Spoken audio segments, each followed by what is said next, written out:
as far as the relationship that you had with Hogan later on, when was the last time both of you have communicated with Hogan, were social with Hogan, and when did those relationships break off? First, Billy, if I can go to you. Yeah, John.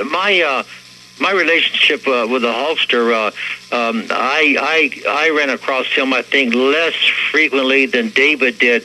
The most time I spent with him in that Minnesota era that David was speaking about during that time, and then in 1987, I had my hip operation in 1986, October, and I made my comeback with that hip replacement in 1987. And during that time, I was traveling around the country with the WWF and had quite a few opportunities to visit with Terry and discuss things. And I remember on many occasions during '87, especially, we would joke about his ignorance of steroids when he first started taking them. He told me that the first year he took steroids, he took a shot every day for a year until he learned how to cycle them. And he told me that he got scar tissue, which is common in the hip area, about the size of a tennis ball. And as a matter of fact, Lalo Zato had those scar tissue lumps cut out recently. And so we would have these conversations in '87, doing some of those double shots that Vince McMahon had us doing, charter a plane, and we'd do a double shot and sit up in that chartered airplane and talk about which steroids work the best, which ones you would combine with others to get the best effect, different things like that. And I remember 3 occasions specifically in '87 that I gave Terry Bollea injections myself. One was in the Pontiac Silverdome in '87. Another one was in the Kiel Auditorium in St. Louis, and then the Cow Palace in San Francisco, all in the year of '87. So for him to go out and blatantly lie about his association with anabolic steroids and only using them for a therapeutic bicep tear, which no one, all the wrestling historians, including yourself, going back to 1983, cannot find any instance where Hulk Hogan was off of wrestling for a bicep tear, went to a doctor for a bicep tear, and as we all know, I believe Sid Justice has just been out of the business for approximately 4 months, and I don't know what the tear was he suffered. I think it was a bicep tear, but here we have a documented time lapse for a man suffering a tear from a muscle injury, but Hulk Hogan, there's nowhere in the record, in the history of these records of wrestling, that he ever was out any length of time for a bicep tear. So the magnitude of this lie that he has perpetrated on the American public, and especially the youth of this country, is enormous. And I believe the man must pay his dues. Him and Vince McMahon must get in front of a camera, a nationwide TV audience, and public apologize to this country, and especially the children, for lying and deceiving them purposely. Okay, David, you were a mainstay in the WWF, and you're most famous for, I would guess, a 2020 piece where John Stossel asked the wrong question at the wrong time, and shortly thereafter, I believe you were banished from the WWF. Was that around the last time you and Hogan were social with each other?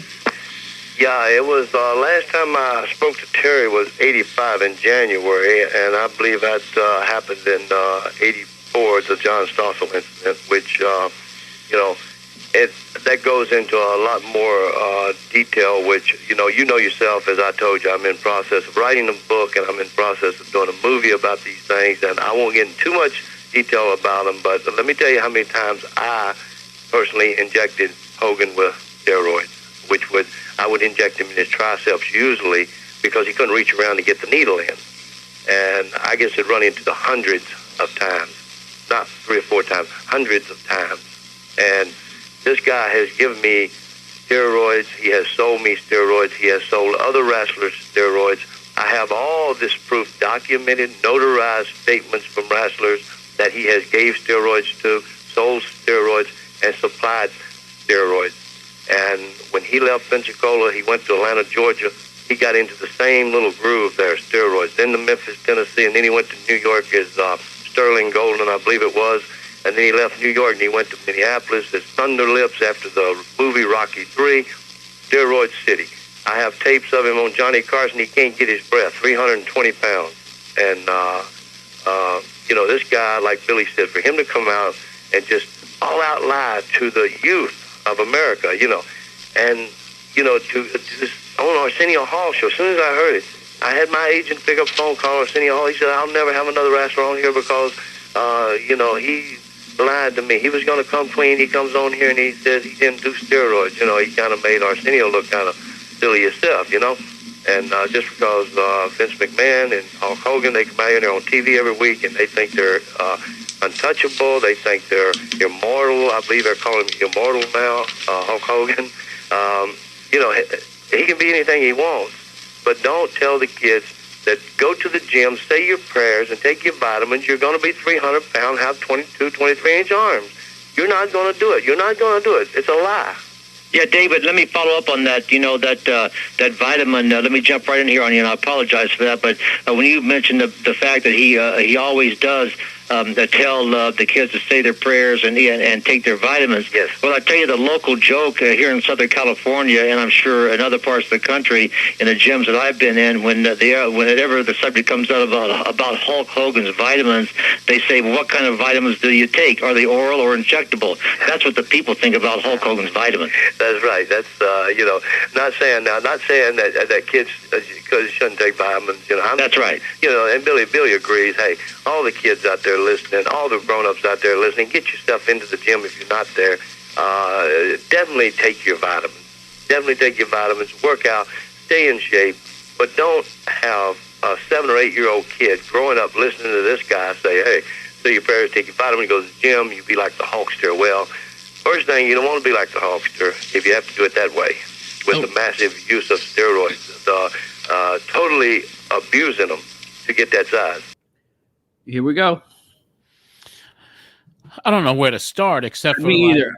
I got a flashback of the night that I was in the studio listening to this, and my head was spinning. And the thing that makes me sad, and I'm sad right now, and I was sad 30 years ago when I was having these gentlemen on the program, was that if Hulk Hogan would have gone on Arsenio Hall in July of 1991 and just told the truth, all of this wouldn't have happened. True. None of this would have happened.